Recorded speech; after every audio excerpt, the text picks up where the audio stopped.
I could see its face, and I estimated, oh, maybe 5.5 feet tall. The pine tree was about 14 inches wide. I just saw something moving and running over there. It was breaking branches, moving really quick. It just ran across through the trees. It was bipedal. Walking through forgotten forests and quiet towns can feel ordinary. But what happens when something unseen decides to make itself known? Tonight, we explore 6 chilling encounters with creatures no one believes. Moments that turn familiar trails into places of fear, leaving witnesses questioning every shadow and every sound. On Cabin in the Woods, every journey into the wild begins with a question. How well do we really know the places we think are empty? A team of researchers spent days deep in the Canadian forests searching for Sasquatch, expecting little more than empty trails and false alarms. Instead, they found dozens of tree breaks and strange wooden structures, too deliberate to be natural, yet impossible to attribute to humans. Wood knocks echoed through the mountains, and massive footprints, complete with distinct toe impressions, appeared. Something was out there, watching. Dozens and dozens of tree breaks and tree structures that clearly weren't natural, and yet obviously couldn't have been done by a human either. It looks like it's an intentionally created structure. Wood knocks echoing through the mountains. What did you hear exactly? It was like 2 tree knocks. Multiple massive footprints. I don't think I'm imagining things. Are you seeing what looks like a big toe impression here? You can feel it. Stick our hand in there. Oh yeah, that's definitely lower. No question. The calls came suddenly, almost out of nowhere. 3 women claimed they had seen him, the same creature from Jake's footage, on the very stretch of highway he had filmed. That road cut straight through the heart of Sasquatch territory. Every detail they shared matched the patterns he knew, and a chill ran down his spine as he realized the forest wasn't empty. Not by a long shot. By the time the team reached base camp, the air felt heavier, charged. Gear clattered as it was unloaded, and Todd handed Jake a piece of equipment with a grave nod. Somewhere out there in the shadows of the trees lining the highway, something was watching, waiting, and not far from where they were standing. I had these 3 ladies that had a story about Sasquatch on this exact highway, and this highway is my Sasquatch's domain. They live in this part of the Kootenays. So it was actually the part of the highway they stopped on is 100% my Sasquatch's habitat. So these ladies called me and they said, that Sasquatch that you have footage of, we've seen him. So we made it to base camp. The guys are unloading, and Todd is entrusting me with a little bit of insurance here. Yes. Thank you, sir. So that's loaded for bear. When the team returned, they noticed something new. A tree break that hadn't been there before, now lying on the ground, decaying but clearly placed. It was old evidence of a Sasquatch presence, yet it spoke of deliberate action. Closer inspection revealed breaks snapped while the wood was still strong, not rotten, each one marked by force. One by one, more snapped trees appeared, scattered across the area, each telling the same silent story. The forest felt alive, as if something powerful was still watching, testing anyone who dared enter its domain. But this wasn't here last 10 days ago when I was here last. That's new. And you can see that's been on the ground decaying. So somebody picked that up and put that there. So that's a Sasquatch tree break, but that's 8 years old. And that was another day where we had a sighting and stuff was going on. Well, this was clearly broken. Even though it's an old one, you can tell it's been snapped. Like when it was broken, the wood was healthy. This wasn't rot. You can tell that was broken under tension. And there's another one here. The scene had changed since their last visit. Moss was creeping back over the old breaks, softening edges that had once been crisp and fresh. A bent living tree stretched upward, still holding green foliage, standing like a silent witness above the older, fallen trees. Among them, tracks appeared, some sharp, others fading with time. Each impression hinted at movement too deliberate to be natural, leaving the team unsettled as they tried to piece together what had passed throughout this shadowed stretch of forest. Before, eh? Mm-hmm. Like this is the moss growing back down. So it was like it was toes across nicer. Everything looks weird. See what the now. LiDAR shows. This bent living tree up there, that one's alive. It still has foliage on the top end. Yeah. And it's underneath these older pushed over trees here. There's a track. This is another track over here. That one's kind of not so clear anymore. What made the incident so unsettling was its certainty. Late in the night, with no clear sense of time, the trailer began to shake. Not subtly, but with a force that demanded attention. It happened only once, yet the impact was unmistakable. By morning, each man compared notes. None had moved. None had approached the trailers. Todd was certain it wasn't him. Rick confirmed the same. 3 men in separate trailers all experienced the same violent jolt at the same moment. With no other explanation, one conclusion lingered in the air. Something powerful had come to them in the dark. Definitively, the trailer shook. I didn't have any idea what time it was. I know it was very late at night. And it was a definite, profound shaking. I only had it happen once. And so I'm going to leave this to you, Robert. I'm going to tell you something. There's no doubt in my mind. If that wasn't you, then a Sasquatch shook the trailer. It wasn't me moving. I'm absolutely certain about that. Todd's absolutely certain it wasn't him. And over in Rick's trailer, he's certain that it wasn't him. Doesn't seem to have been anyone else. 2 trailers shaking, experienced and recollected by 3 men at the same time last night. Something tore through the underbrush, too fast to track at first. Branches cracked sharply as it darted between the trees, moving with an eerie, deliberate rhythm. The shape seemed to rise above the forest floor, its movement unmistakably upright. For a heartbeat, it paused in the shadows, then vanished as quickly as it appeared, leaving only broken branches and a sudden, chilling silence. There's something moving and running over there. I just saw something moving and running over there. It was breaking branches, moving really quick. It just ran across through the trees. It was bipedal. Out of the corner of his eye, something massive and dark shot across the clearing, weaving through the trees with impossible speed. It was close, no more than 80 yards away, but it disappeared before he could bring the lens up. The movement was upright, purposeful, and unlike any animal he knew, it vanished into the shadows, leaving only the memory of something swift, powerful, and undeniably alive. I saw something big and brown streak across my field of vision through the trees, maybe 100 yards that way, probably less than 100 actually, maybe 80 yards that way. I didn't have a chance to get the lens on and film it. It happened so fast, but it looked bipedal to me. It didn't look like an elk or a bear, and it was just streaking. It was moving so incredibly quickly. What they experienced was undeniable. The violent shaking of the trailers in the depths of the night was not imagined, staged, or misunderstood. It was real. Each moment of the expedition stood on its own, unmanufactured and unexplained. Others could draw their own conclusions, but for him, the truth was already set in stone. This journey was not an ending, it was the first step. Whatever lived beyond the edge of certainty had revealed itself. Our trailers being shaken in the dead of night, that was real. You're free, of course, to form your own conclusions about what I've shared here, but I know for a fact that none of this was hoaxed and all of it happened. And another thing I know is that for me, this expedition was just the beginning. I'm not going to stop digging until I found and understood the whole truth about these beings. And he was determined to continue searching until the full story could no longer remain hidden. If this was only the beginning, what happens when the search finally gets too close to the truth? On the animal planet, every investigation begins with the right guide.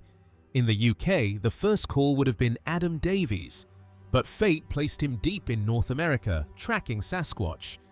Instead, attention turned to the man Davies himself trusts, Neil Young. For years, Neil has quietly examined Sasquatch sighting reports across the UK. Now, with mounting evidence emerging from overlooked regions, the team embarks on an exploratory journey, because new discoveries are never made without venturing into waters no one else dares to fish. My number one guy I would have contacted here in the UK is Adam Davies. But ironically, he's in North America looking for Sasquatches right now. But we have the guy that Adam Davies goes to for Bigfoot here, Neil Young. Apparently, he's been looking into sighting reports of Sasquatches here in the UK for years. There's enough information coming out of the UK to make this exploratory trip well worth our while. After all, you don't find new fishing holes unless you cast into a few ponds that no one else has fished. The team was heading into northern England to meet Neil Young, a man whose name came up again and again among those chasing the unexplained. In his possession was a photograph that captured a shadowy figure standing alone on a deserted road, an image that begged questions the team couldn't ignore. Could a recreation with Bobo reveal its true size? Or was this a glimpse of something far stranger lurking in the quiet countryside? We are on our way to meet with Neil Young. He's the main guy that Adam Davies says we have to talk to in northern England. And he's also got a photograph that shows kind of a dark figure standing in the road. We need to find out a lot more about this photograph. Maybe do a recreation with Bobo to get a size scale for this object. Nice to meet you. Nice to meet you, Matt. I'm Matt. Thank you for meeting us out here. Neil had spent years quietly exploring these secluded corners, following reports and whispers that most would dismiss. It all began with a single photograph, a dark, indistinct figure caught where few had ever ventured. Every detail of the image begged questions.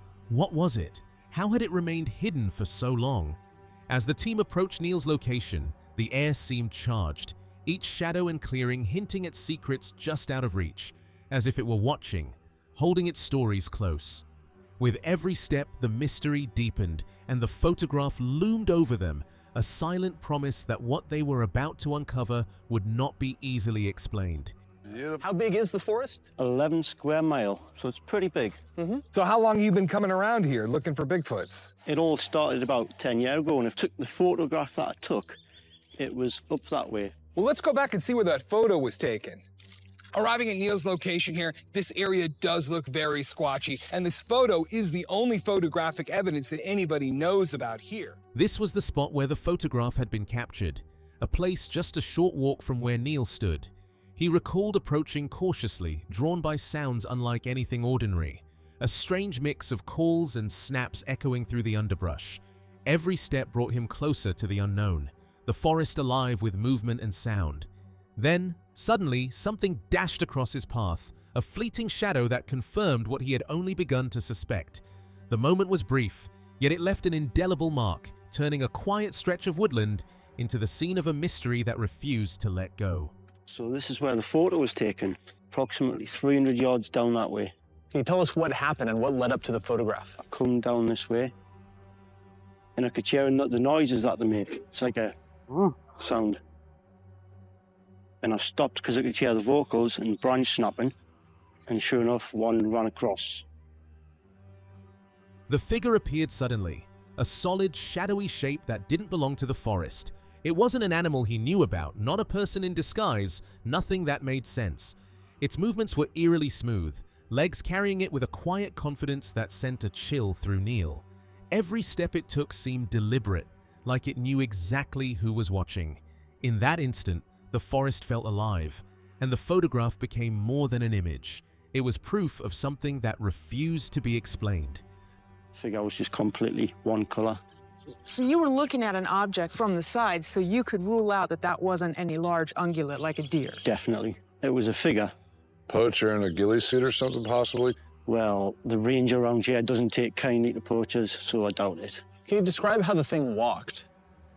Very fluent. A little bit of arm swing. I'd see 2 legs, so it was definitely... The forest teemed with life, yet there was an underlying sense of something watching. Foxes slipped silently through the underbrush, their sudden movements hinting at unseen presences.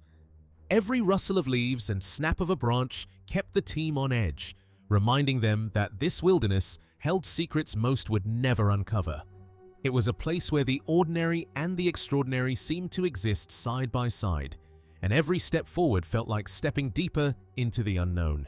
Could this photograph be proof of a creature that has silently haunted these woods for years, or is it something even the experts can't explain?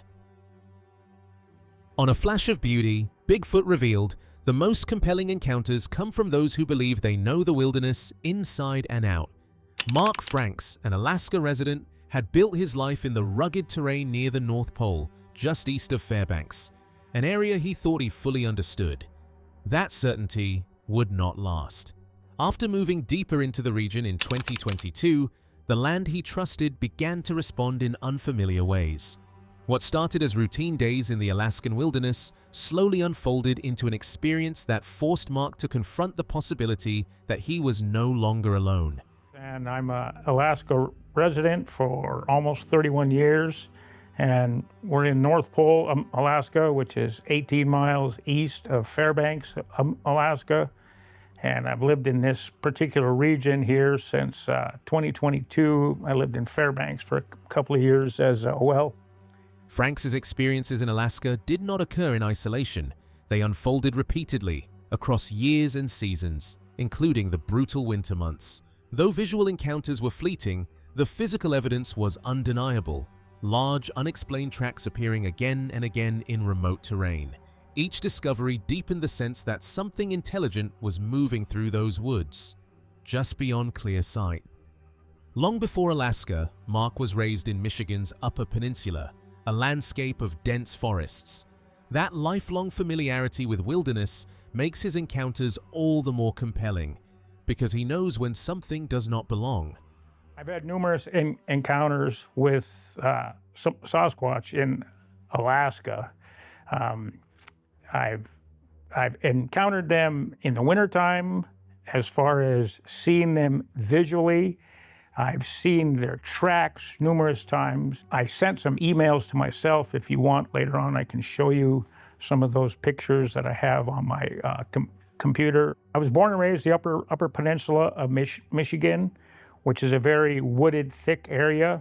I'm basically, where I grew up was 100 miles due north of Green Bay, Wisconsin. The moment began quietly, unaware that something was already moving nearby. He woke to the sound of deliberate movement, as if testing the air for his presence. Whatever it remained hidden, but its proximity was unmistakable. Instinct took over. As the sounds drew closer, Mark prepared himself, assuming the approach of a large animal. But when the figure finally rose and came into view, that assumption collapsed. Through his scope, he realized this was no bear. And in that instant, Mark understood that pulling the trigger was not an option. What stood before him was something he could not explain, and something he could never unsee. I woke up hearing something walking on all fours, and by the way that it was walking, I could tell it was maybe possibly sniffing the air, but you know, I didn't know because I didn't have it in view. So I picked up my 30-06, and it got closer and closer. Then I heard it come off of all fours to stand up 2 legs, which I assumed it was a bear, wanting to sniff the air. So I pushed my safety off, and when what I assumed to be a bear came into view, I scoped it, and I was like, that's not a bear. I can't shoot that. If I shoot this, I'm going to go to prison. What Mark saw removed all doubt. The face was unmistakably clear, defined, and impossible to confuse with any known animal. The figure itself was immense, its upper body broad and powerful, dwarfing the surrounding forest. It stood beside a slender poplar, using the tree as an unintentional reference point for its scale. In that frozen moment, Mark was struck not only by the creature's size, but by the unnatural way it occupied the space. Upright, deliberate, and unmistakably aware. It had a human face, 100%, and it was large. The shoulders were probably maybe 48 inches across. I was looking at the head, and it was standing right next to a poplar tree, which is an aspen. They're called aspen down the lower 48, or they call them Quakies. It was probably about maybe 15 inches on the butt. And there was an old skidder trail, where this trail was, and this creature literally stood up probably 18 inches to 2 feet. The light cut through the darkness and briefly revealed 2 shapes ahead, moving with purpose. Their color and height suggested something familiar at first, almost ordinary for deep wilderness. But the longer the beam held, the less sense it made. What he thought he recognized failed to match what stood before him, and the forest seemed to fall unnaturally still. In that pause, Mark realized he was no longer observing wildlife. He was witnessing something that did not want to be seen. My spotlight pans over and I see a tall one and a smaller one.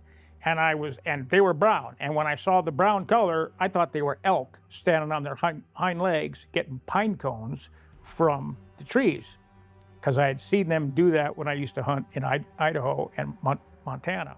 The creature's long dark hair flowed down its back, some strands almost brushing the ground. Through the fur, patches of skin could be seen, showing just how huge it was. Mark stood frozen, amazed by its size and presence. He didn't even think about taking a picture. He had never seen anything like it before. In that moment, he knew this was something truly extraordinary. You can see the fur, the hair, it's like long. It's like, it's like anywhere from like where the buttocks were, to like 10 inches to like 18, 20-inch strands of hair. But you could see through the hair, you could see the flesh. And I just looked at it in awe. I never even thought to take a picture because I've seen him so many different times, but that guy was big. With each photo, the figure seemed to change before Mark's eyes. Its shape grew wider, the form unlike anything he had seen before. Though the arms remained hidden, the head was unmistakable, tall and conical, almost otherworldly. Each click of the camera captured a subtle shift, as if the creature itself was moving, morphing, defying expectation. In just a few seconds between shots, Mark realized he was witnessing something that refused to stay still or be understood. If this was only one glimpse into the unknown, what else could be lurking just beyond the light, watching, waiting, and refusing to be seen? Wilman of Woods is a YouTube channel that takes viewers deep into the forest, showcasing immersive wildlife explorations, careful observations, and the quiet thrill of tracking the unknown. During a quiet night in the forest, what seemed like routine thermal scanning suddenly shifted into something far more unsettling. A faint shape appeared on the screen, moving unnaturally, almost casually. At first, it resembled a young man, but as the figure noticed the observers and deliberately retreated behind a pine tree, the illusion collapsed. The thermal image revealed a face and a body, far too wide to be human. In that moment, the woods made one thing clear. Something was aware, watching, and choosing when to be seen. I've got something on my camera, and it's doing this. Just doing this. And at first I thought it was like a young guy wearing a hoodie, because it's got, And then all of a sudden, it glances our direction, and then it backs up behind a pine tree. I could see its face and its butt sticking out from behind the pine tree. And I estimated, maybe 5.5 feet tall. The pine tree was about 14 inches wide. The forest held its breath. Every snap of a twig, every rustle of leaves sounded amplified in the heavy silence. The thermal camera flickered, then froze on something that shouldn't have been there. Moments passed, long, stretching seconds, before the presence disappeared as suddenly as it appeared, leaving the woods unnaturally still. Water rippled in the distance, but no creature emerged. Whatever had been watching simply vanished, and the forest seemed to exhale, as if it had been holding back a secret it would not share. So the animal would have been standing about a foot lower. The animal was at least 6 feet tall, if not 7 feet tall. And this animal was much larger than I thought it was. It was wearing no clothing. It disappeared without making a sound, and it ran off into the woods without a light. And it just evaporated into a bayhead that was standing water. And it was just probably what I would describe as a juvenile. The next day, deep in the shadowed heart of Cypress Swamp, the team uncovered signs that something enormous had passed through the area. Prints pressed into the mud hinted at a presence that moved silently, deliberately, leaving a trail that seemed almost impossible to follow. Days later, similar impressions appeared farther along the waterlogged paths, as if the unseen visitor was testing their patience. This remote, tangled wilderness is full of secrets, but some may be stranger than anyone dares to imagine. That investigator and I found a track that was probably about 12 inches long, 12 inches long.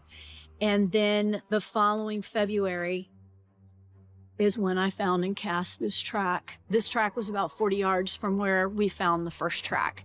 So I am making a guess, educated guess, that this was actually the same individual. Is the skunk ape real? The Wild Man of the Woods research team is here in Cypress Swamp, right on the edge of the Everglades, where there had been a skunk ape sighting literally right down the road right here. This is an incredibly mysterious, dark, hard to access, biodiverse area. The story began long before the forest expeditions, on a night when the yard was still and silent. From the shadows, a massive presence moved across the open space, approaching the window with deliberate, almost impossible quiet.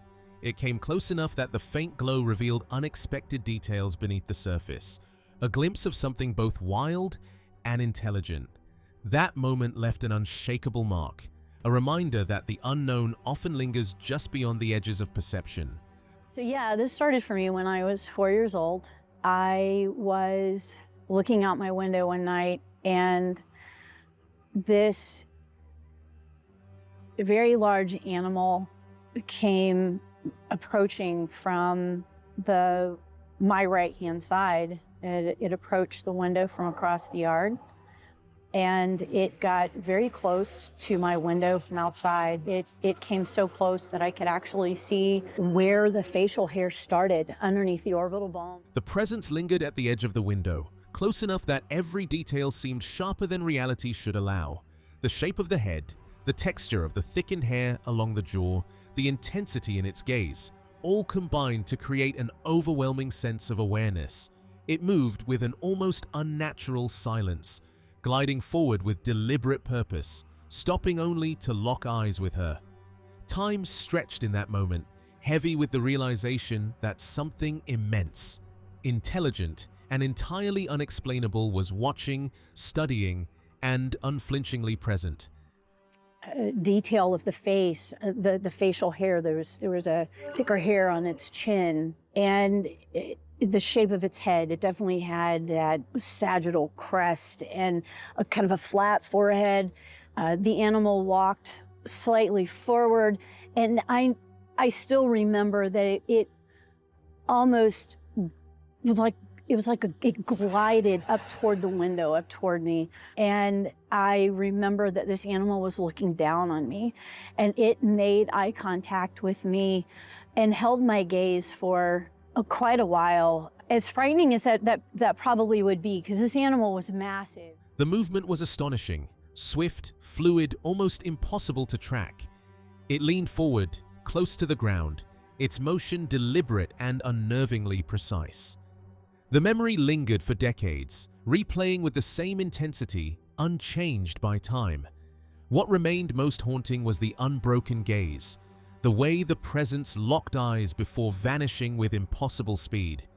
For 25 years, the image refused to fade, a persistent reminder of something that had left its mark long after disappearing into the shadows. Almost touched the ground with its hands. I had nightmares for 25 years from this encounter. The event was played over in my head for 25 years without changing. And it was the animal locking eye contact with me and the speed at which this animal left that I just could not get past. And it was unshakable. It was unshakable for a quarter of a century. This stuck with me. For her, the real challenge goes far beyond simply spotting or naming a creature. Knowledge without action can do little to safeguard the fragile balance of the wild. True conservation means stepping into the unknown, understanding these hidden lives, and taking deliberate steps to protect the places they call home. What has made this journey meaningful is finding others who share that same quiet determination, fellow explorers committed not just to discovery, but to ensuring that the secrets of the wilderness endure. On Salish Sasquatch, each investigation begins with a story worth listening to. In this episode, the team heads deep into Washington State's Olympic Peninsula to meet Zach, a witness whose experiences first drew attention to Matt Knapp's Bigfoot. Now, Zach recounts his first-hand experiences with the elusive creature, bringing new detail, context, and urgency to a mystery that refuses to fade into legend. Channel where we share Sasquatch evidence and encounters. Today we are going to head to the Olympic Peninsula of Washington State. We are going to meet with a guy named Zach who was on our friend Matt Knapp's podcast, Bigfoot Crossroads. I'm going to link that episode in the description because it is a fantastic episode that you definitely want to go check out. So we are going to go meet with Zach, and he is going to tell us his encounters that he has had with the creature Sasquatch. As they made their way down, unusual tracks appeared, hinting at a large predator nearby. Memories of a friend's frightening encounter with a cougar added a tense edge to the hike. At first, they convinced themselves it was just a wildcat trailing them, but then branches snapped alongside the trail, moving in rhythm with their steps, something unseen keeping pace. The turning point came on a quiet logging road, where a deep, impossibly large footprint pressed into the wet earth, shattering their assumptions and hinting at something far stranger. On our way down, though, we noticed some cougar tracks, so we kind of thought there was a cougar. We had a buddy that got stalked by a cougar while he was hunting, like maybe a year or two before that. I don't remember that whole story, but so we were kind of like on a cougar. We thought it was a cougar thing, and then we started hearing the branches breaking on the side, like something was walking with us on the way out. You know, that whole thing. And then we ended up finding a footprint up there. So that started everything. Once we saw the footprint, it was on a road like this logging road, but it was indented like, I mean, I would say 5/8 of an inch, you know, like, and you could jump and not do that right now. Look at that, it's wet out here and you still can't do it. While revisiting the same location with another person, the moment came without warning. As they drove along the road, the passenger in the back seat noticed it first, something moving near the tree line. Panic set in instantly, and he struck the driver repeatedly, shouting for him to stop. They jumped from the truck just in time to see a massive figure, towering at nearly 9 feet tall, striding along the edge of the forest. It did not hesitate or look toward them. With long, deliberate steps, it moved forward as if driven by purpose, disappearing into the trees and leaving them frozen in stunned silence. Yeah, we were driving, and the person in my back seat noticed the Bigfoot first walking and just started slapping me on the back of the head really, really hard. Stop, stop, stop! And we jump out of the truck, and there was I was at least 9 feet tall. It was super tall. And it was walking along the tree line there, and it was just walking just like it was just on a mission. From a distance, 2 distinct shapes became visible against the landscape. One, a lighter brown, the other a deeper, darker shade entwined with it. Instantly, it was clear that more than one presence occupied the scene. Heart racing from an earlier sighting in the field, he slammed the truck into park and leapt out even before it came to a stop. Adrenaline surged as he sprinted around the rear, rounding the corner with eyes wide, bracing for whatever awaited him just out of sight. You could tell there were 2 different colors. So the deer was like a lighter brown, and then whatever was attached to it was like a darker brown. And so I could tell there was 2 things attached there. And so I pull up, I see it, and I'm just already gung-ho because I just seen the one over in the field there. And so I'm just ready. I put my truck into park, and I jump out before my truck even stopped moving. And I'm like running around the back of it like this, as fast as I've ever moved in my life. In the darkness, 2 crimson points locked onto them, unblinking at first, spaced unnaturally far apart. Then, unmistakably, they blinked, slow and deliberate, as if acknowledging they were being watched. The glow was not borrowed from any external light. It seemed to exist on its own, cutting through the blackness of the night. Even now, no alternative explanation fully erases what was seen. Nearby, the remains of an animal were positioned in a way that felt intentional, almost like a warning. Some encounters can be debated away. This one could not. The red eyes were looking at you forever, and there was a really good, they weren't close together, they were pretty wide apart. Were they putting off its own light, or was it a Yes. reflection? No, it wasn't a reflection. That's what I saw too. 100%. I saw that too. I mean, look how dark it is in here. Yeah. This is like, you can make the argument that there's another explanation for it. But there's 20% of my stuff that you'll never convince me otherwise, and that's one of them. Like, I saw those two glowing red eyes. I saw them blink. I saw the half a sheep sitting there as like a scarecrow, whatever it was up there for. In the middle of the field, an unusual sight caught their attention. An upturned tree, its roots clawing at the soil like frozen fingers. It wasn't massive, perhaps only a few feet across, but its position was strikingly unnatural. The trunk jutted at an odd angle, defying the way trees normally stood, and the tangled roots spread outward, gripping the earth as if it had been forcibly ripped from the ground. The scene gave the impression of deliberate placement, leaving a lingering sense that something had been at work. There was an upside down tree jammed in the field. It wasn't that big of a tree. I don't want to make it sound like it was, but it was probably about the size, I don't know. It was maybe like this big. It wasn't that big, but I mean, it was definitely upside down, roots hanging out in the ground.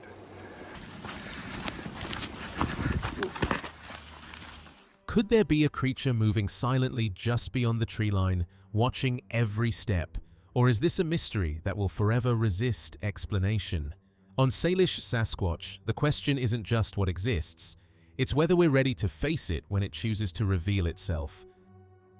Tonight, we're exploring a sighting that left even seasoned trackers questioning what's real. We've collected stories from locals who've seen something tall, silent, and unlike anything they've ever known. Sleepy Gulch sat right between three active Bigfoot zones, areas known for repeated and unexplained sightings. As they made their way deeper into the dense, shadowed woods, Jenny came across yet another fresh report from a local witness, one that sent a chill through the team. Serviced it the last time that Sleepy Gulch runs between three Bigfoot sighting locations that are really close to it. And on the way in, Jenny read another report that happened on one side of Sleepy Gulch, plus the dozens of them that are right here. It is a muddy, slimy mess. There's a little bit of snow. Look at Jenny. Yeah.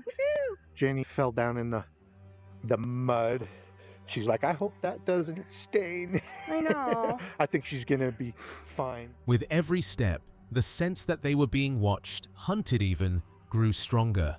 The snow-covered trail was perfect for spotting tracks. As they moved deeper into the silent woods toward the trail camera, every crunch of their footsteps felt heavy with anticipation. Whatever the camera might reveal, ordinary wildlife, or something far stranger, was still a mystery waiting to unfold. I see some moose tracks, and that. Deer. And some deer tracks. There's a moose track, and Jenny and I filmed a couple of moose on our way in here. I'll make sure I put those in this video. That's a deer right now. Yeah, another deer track. Yeah, maybe we'll find Bigfoot tracks because we're finding Bigfoot food. Fresh tracks appeared in the snow, moose, deer, but something about them felt different. Jenny had filmed a few moose on the way in, yet these new prints seemed to whisper through the silent forest. With each step deeper into the woods, an unsettling feeling grew, as if unseen eyes were watching, waiting, and not all the movement belonged to ordinary wildlife. How creepy is that? He estimates it was about 9 feet tall, and it was only 20 feet away from him when it stood up. He says it was a male. He could see its man part, he says. He was close enough. He could see its skin, its dark skin under its dark hair fur.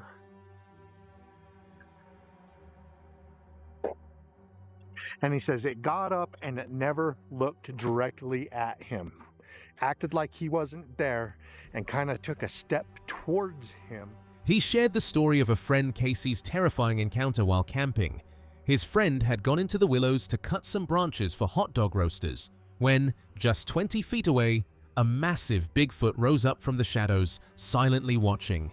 He said it must have been about 9 feet tall, a huge male, and that he could even see its dark skin beneath the thick fur. Every detail was clear to him, and the memory of being so close to something so enormous still sends shivers down his spine. The creature rose slowly, never once meeting his eyes, moving as if he didn't exist. We've overshot it a couple of times. She's calling this creek bed a ditch. That's where I came from. Oh my heck. There was so much cover here when I set it up. I know, now there's nothing. Now there's no cover. Mm-hmm. You spotted that from a long ways away.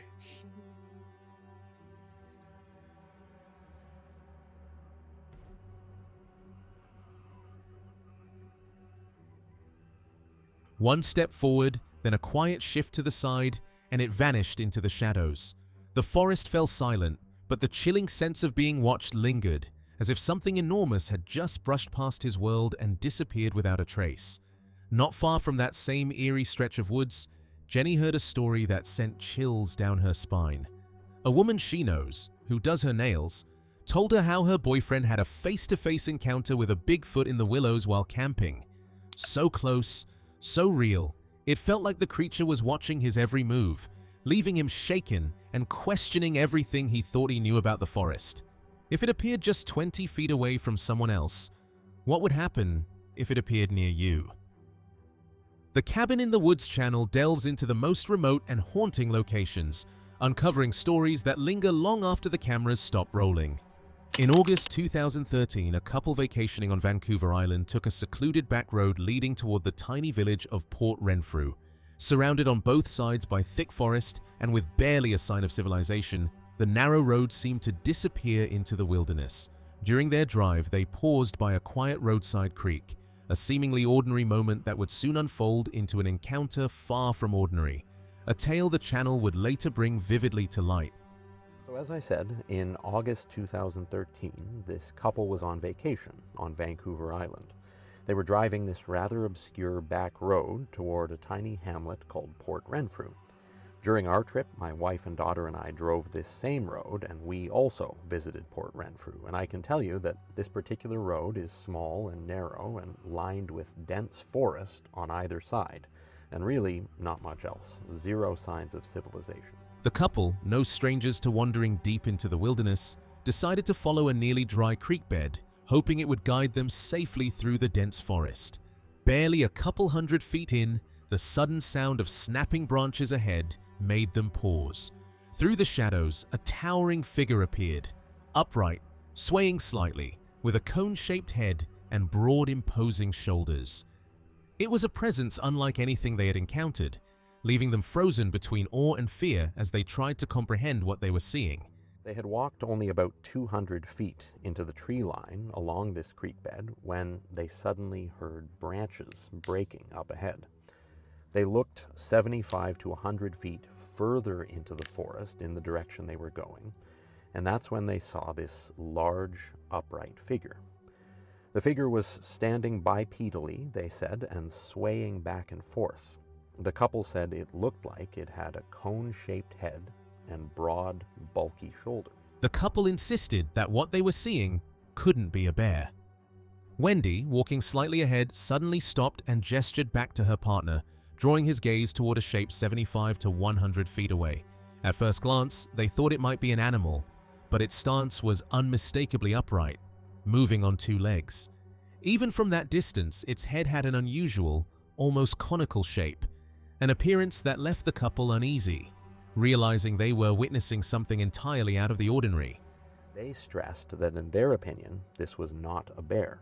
Wendy was ahead of me, and she turns around and she points. And I looked up into the distance, way in the distance, it was about 75 to 100 feet ahead of us. You could see something in the distance. At first we thought it was a bear, but it seemed more bipedal. So it seemed more upright. It appeared to have kind of a conish. The couple could just make out the shape of its head, tapered and sloping, with a broad, almost flat forehead that suggested a surprising intelligence. Its back looked thick and powerful, and one massive shoulder jutted into view, the arm disappearing into the shadows of the forest. Every feature hinted at something extraordinary, a creature far beyond anything they had ever expected to encounter. Examine and scrub back and forth through these areas, you can see that sloping, cone-shaped head and the rather flat, somewhat horizontal forehead, very reminiscent of gorilla cranium shapes. We've also got what looks like a thickly muscled back and what really strongly appears to be a shoulder, with the upper portion of what would be the creature's right arm hanging down out of view. The creature's face bore a striking resemblance to Patty from the Patterson-Gimlin film. Todd Gatewood's restoration, made solely from the original footage, revealed uncanny similarities in facial features, posture, and the way it seemed to glance back. The image carried a chilling sense, as if the forest had quietly replayed a moment from decades ago. But that face strongly resembles the face of Patty, the subject of the famous Patterson-Gimlin film, particularly in this enhanced frame done by photo archivist Todd Gatewood. This is an undoctored frame, simply enhanced using the original visual information captured on Roger Patterson's camera. No AI was used in this restoration by Todd Gatewood. And look at the similarities, not just in facial features, but in overall shape, in impression, and in the fact that both Patty and the subject of this 2013 footage from Port Renfrew appear to be turning their full bodies. There was a faint, musty odor in the air, subtle, but noticeable. At first, it might have been mistaken for a bear, but its size and shape quickly suggested otherwise. Even from a distance, it appeared massive, with broad shoulders that hinted at a strength far beyond any ordinary animal. There was actually kind of a musty smell, wasn't there? It wasn't strong. I would say it was kind of subtle. I don't know if bears stink. I mean, somebody says, oh, it was a black bear. I don't think it was a black bear. I've seen black bears before. No, it wasn't black. It didn't. It seemed quite big. And she's looking through the camera and zooming in on this thing. I'm seeing it from a distance, but it appeared to be quite big, and it seemed to have shoulders on it. That's what it looked like to me. The identity of the figure remained a complete mystery. Reactions to the footage were split. Some dismissed it outright, while others were captivated. The discussion it sparked only deepened the intrigue, leaving viewers debating what had truly been captured. Although they emerged from the forest unharmed, the question of what they saw remains unanswered. Was it merely an unusual animal, or something far more extraordinary watching from the shadows? Footage courtesy Travel Channel. The AIM team moved quietly through the forest, daylight filtering in through the dense canopy, casting shifting patterns across the forest floor. Every rustle of leaves and snapping twig kept them on edge. Suddenly, one member froze, pointing. Wait, do you see that? Oh. What do we got here? Look here, boys, look here. Something's being too disturbed and busted up. Look at that. Oh, yeah. Good eye, Willie. Is that mushrooms? By God, look at By this. God, it is. Look at this. Some oyster mushrooms. Boy, that's a good Look at tip, bro. this. By God, if I was guessing, I'd bet they was a Bigfoot had him a mushroom stacked right here. Huh? Yeah. We just come up on some mushrooms that's been all crumbled up and eaten. He whispered. The others gathered, eyes widening at the disturbed patch of ground, broken and scattered as if something large had passed through. Willie knelt, inspecting the scene. By God, are those mushrooms? Another leaned in, astonished. Oyster mushrooms. Someone, or something, stacked them here. Willie's grin held awe. If I had to guess, a Bigfoot had a little snack. The AM team crept cautiously through the dense forest, unsure if the creature had made a home here. We'll sneak up, so we can't be seen, one whispered. Bill took the high ground while Willie moved below. We got a big cable laying right here. Look back here, Willie. Thing's connected around this big flow. That son of a been there for a while. Me and Wild Bill just made it to the end of that log, and there's a big cable, cinched up around the top of it. Got this log all squeezed down, bedded into the bark. That thing's embedded in there, holy. We start following the end of that cable out, and right there it was. Something all frayed out and broke off. Suddenly, a loud crash erupted from the underbrush. "What was that?" Bill shouted. Something massive had burst through. "Did you see him?" Willie whispered. "Just a glimpse. He's huge." Moving slowly, they noticed a crude hut nestled between trees, twigs and branches woven tightly, with a faint trail of mushrooms leading inside. The team froze, awe and fear gripping them. This forest held secrets larger than they imagined. They're territorial as hell. By God, play around. All right, stay in here with us, Ken. I wish I had my weapon with me. Oh, yeah. Look here. Look here, look here, look here. What do you got? What do you got, Buck? Look at this, guys. Get the up here. Daggone. Son of a Look at this. My gosh. I spot that tree right up ahead. I hurry up and get up there. And man, this thing is tore all to shreds. Look at that. Oh, The team froze when Huck suddenly lifted his head, his body going rigid as he stared into the trees, his eyes locked on something none of them could yet see. "What's going on?" one of the men whispered. "He just locked up. He's staring at something down there," another replied. Jory stepped forward cautiously, voice low. "It's way bigger than I am," he said, never taking his eyes off the shadows. "It's just standing there, maybe 40 yards out, staring right at me." A moment later, it moved, fast. "There it goes!" someone shouted. Branches snapped as the massive shape tore through the brush. Stay right. Chuck, get that thermal moving. Damn. Man, he's hitting everything up through there. He sounds like a deer crashing when it's on its way to die. Yeah, it's exactly like that. There's something wrong with this Bigfoot. It's stumbling around. It sounds like it's dragging its leg. Something's not right. Oh, I got him. You got him? Yeah. He's in the nest. Man. Within seconds, the forest erupted with sound, like a giant animal crashing through the woods, heavy and unstoppable, as if an elephant was charging just beyond sight. A massive tree suddenly began to topple, sending a thunderous crash through the forest. "That Bigfoot just tore that tree down," one of the team shouted. Cowboy Ken quickly zoomed in with the drone, capturing the moment from above.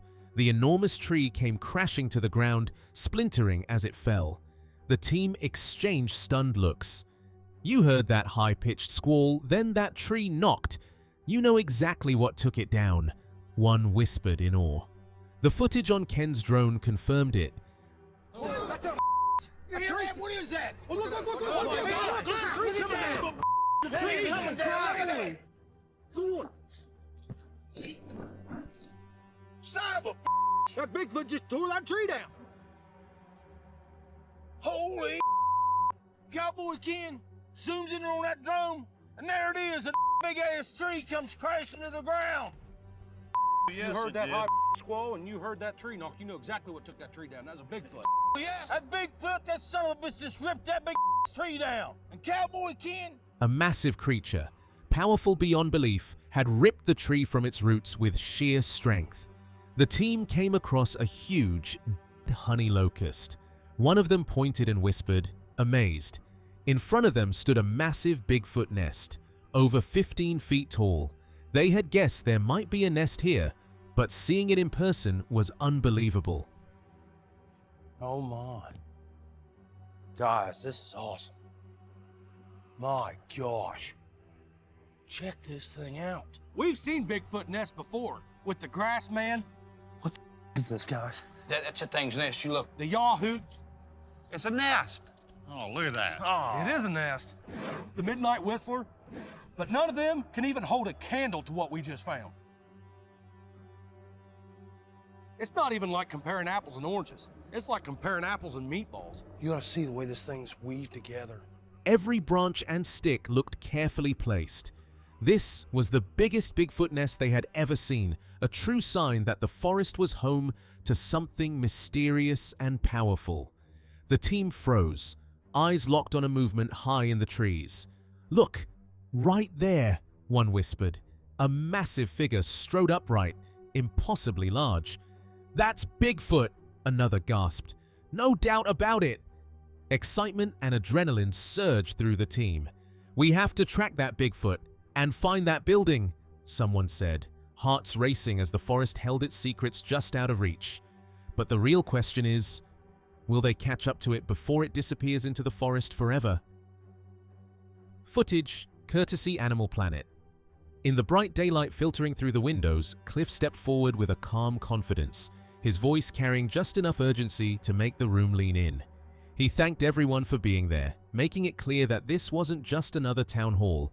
This was a gathering of the few whose knowledge truly mattered. He offered a special thanks to Mayor Tim Brett for inviting them back for a second time, noting that this meeting had been intentionally kept small and closed to the public. Hi, everybody. Thank you very, very much for coming out. I want to thank you as participants in the town hall. I also want to extend a very, very special thank you to Mayor Tim Brett because he's invited us back here for a second time. This is a much smaller meeting. We didn't open it up to the public because we wanted the people who really knew about information that we'd be able to act upon. Only those with real, actionable information had been invited, and as Matt scanned the room, he knew they had the right people. One man suddenly rose from his seat, the room falling quiet as he introduced himself. "My name's David." A moment later, another stood beside him, Matthew. Their story dated back to last April, on a night lit only by a full moon. The sun had long dipped below the horizon, leaving the woods wrapped in silver light. Without warning, a rock came hurtling out of the darkness and smashed against the side of their car. They turned just in time to catch a glimpse of a massive figure vanishing into the trees behind them. Neither man could explain what they had seen, only that it was enormous, powerful enough to launch rocks, and able to move with unbelievable speed. And it looks like we've got some here. My name's David. My name's Matt. And this happened back last April. The sun had already set, but there was a full moon out. A rock come flying out of the woods and hit the car. And we turned around just in time to see it disappear into the woods behind us.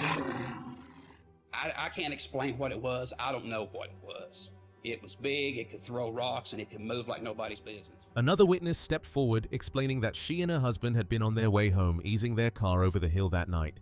Then, without any warning, a massive figure strode out onto the road, fully exposed in the sweep of their headlights. It was enormous, far larger than anything they could have imagined appearing in their path. And then the sound came, a deep, gut-wrenching roar that seemed to vibrate through the air and settle in their bones. Her voice wavered as she stepped forward, eyes still haunted by the memory. "I'm sorry," she whispered. "It scared me immensely." My husband, we were coming home and we were going across the hill. This thing stepped out in plain view on the road. This thing was so big, and the noise it made was gut-wrenching.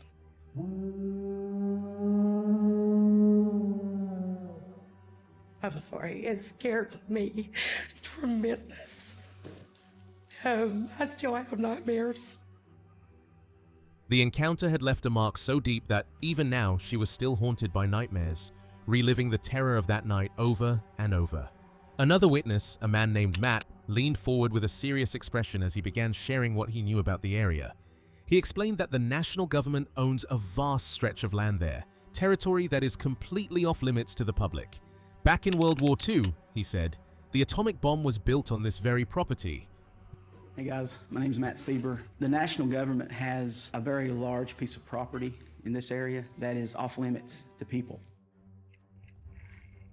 Back in World War II, the atomic bomb was built here.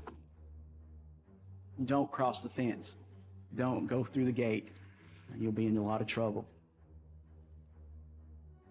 That area, I've had security officers have actually seen things. I've had people contact me where they've seen road sightings. Don't cross the fence, don't go through the gate, you'll end up in serious trouble. Matt went on to describe how even security officers had reported strange occurrences, and how several people had contacted him after witnessing unusual roadside sightings.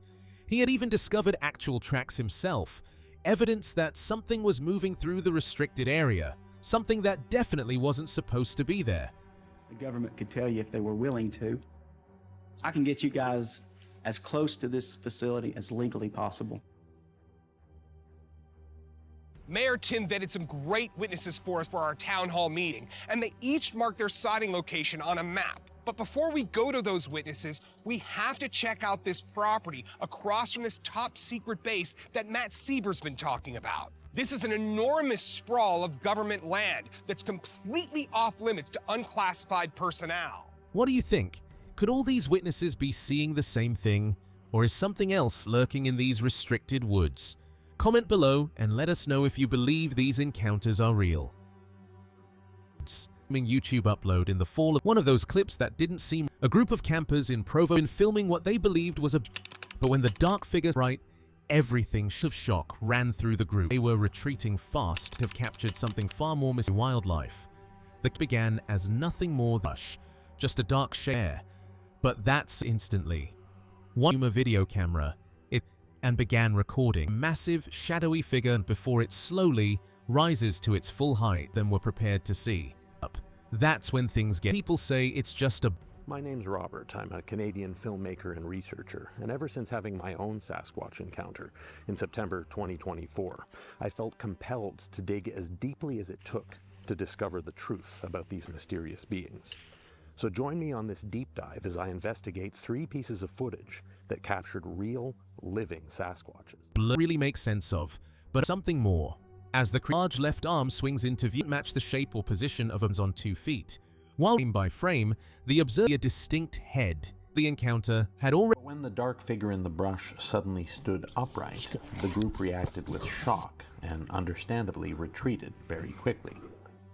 The clip went viral almost immediately, getting millions of views and gaining national media coverage. Already watching them, and the close-up, the head shape, especially the side, suggested a figure in a tense, almost aggressive. It also showed a compact head with little to no visible neck, described in many reported. After carefully watching a clear conclusion was real, and reporting the existence of Bigfoot. The video showed something convincing enough that it couldn't ordinary animal, or could this be the moment Bigfoot is real? Though in the woods.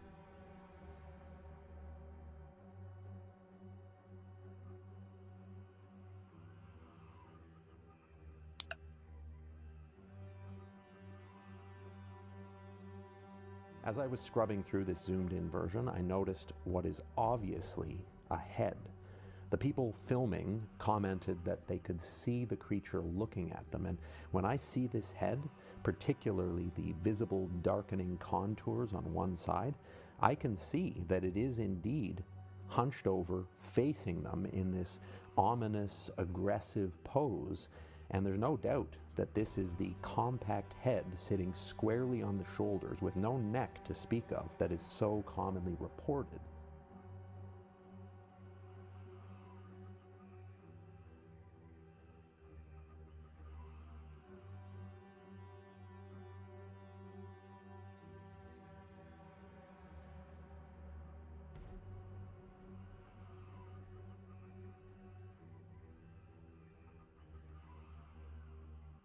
The figure rises from a crouch to an upright stance with these long arms and this frighteningly imposing frame that makes anyone who watches it for the first time feel their skin crawl.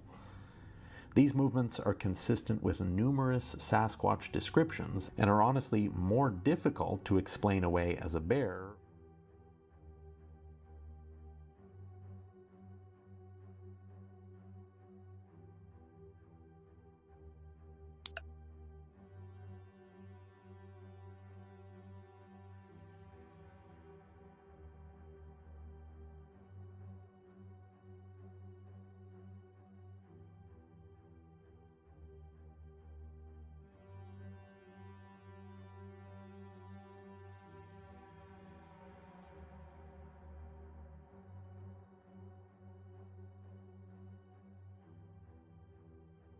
But the trail doesn't end here. Unseen presences still linger, and mysteries refuse to be ignored. Stay with us, because on Scary Encounter, the next chapter of these 6 encounters will push deeper into the unknown, and the forest's secrets are only beginning to reveal themselves.